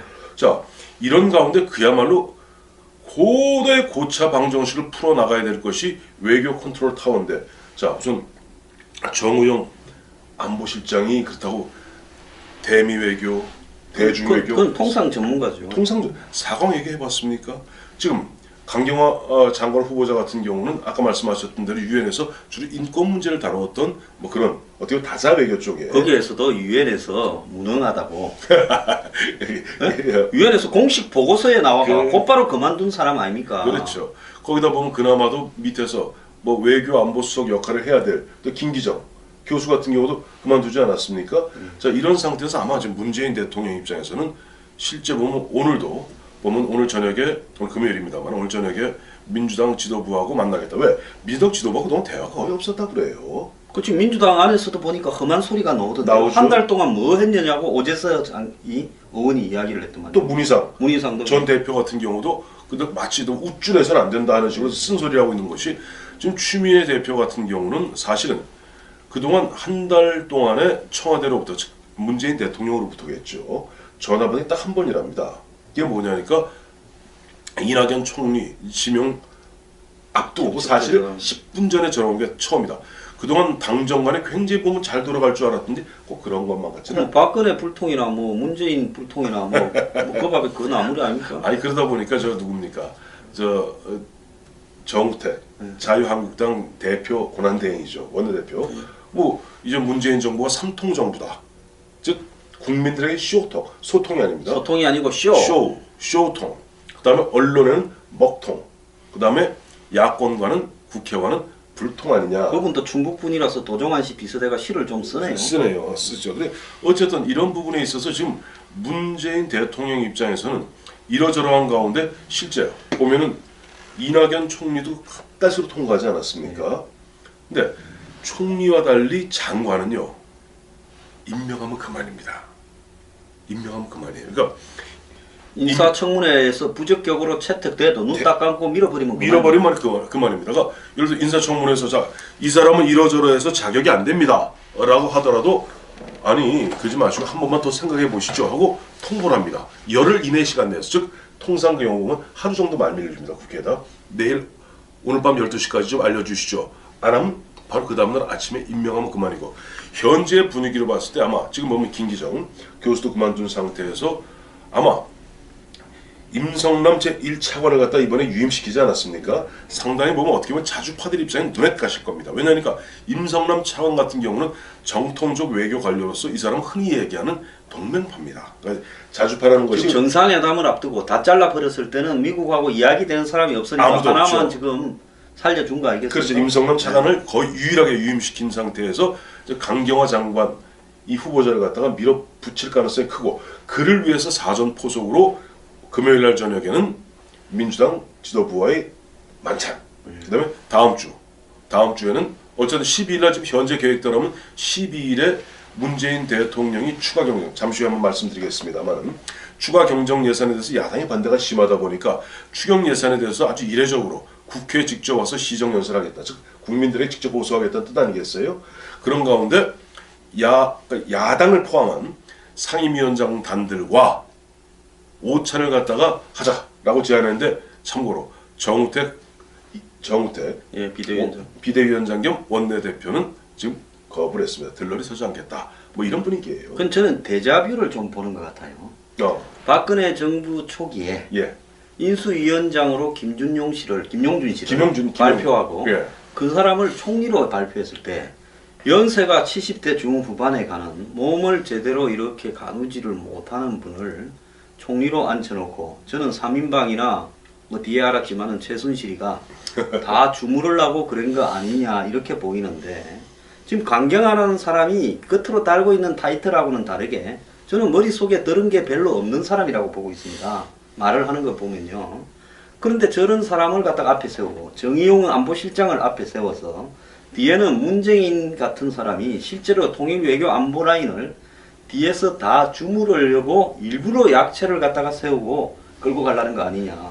그래서 이번에 어떤 일이 있더라도 야당이 저렇게 반대하는 강경화는 밀어붙인 채 희생양으로 헌재소장하는 김희수를 이렇게 낙마시키고 어차피 하나쯤은 던져주고 나머지는 밀고 가겠다. 그럴 가능성이 있지 않냐는 저는 충분히 저 가능성이 있다고 보는 게 지금 보면 현재 이제 김동연 이제 기재부 장관, 이제 국무총리 후보, 부총리죠. 경제부총리 후보자에 대해서는 야당도 보면은 뭐 크게 반대하지 않아요. 뭐 다 일단 전격 판정이 날 것이고, 그다음에 보면은 김상조 일반 공정거래위원장 같은 경우는 일부 반대는 있습니다만은 뭐 크게 보니까 아마 국민의당이 이제 집권당인 민주당과 이야기하면서 좋다. 이건 감사원에서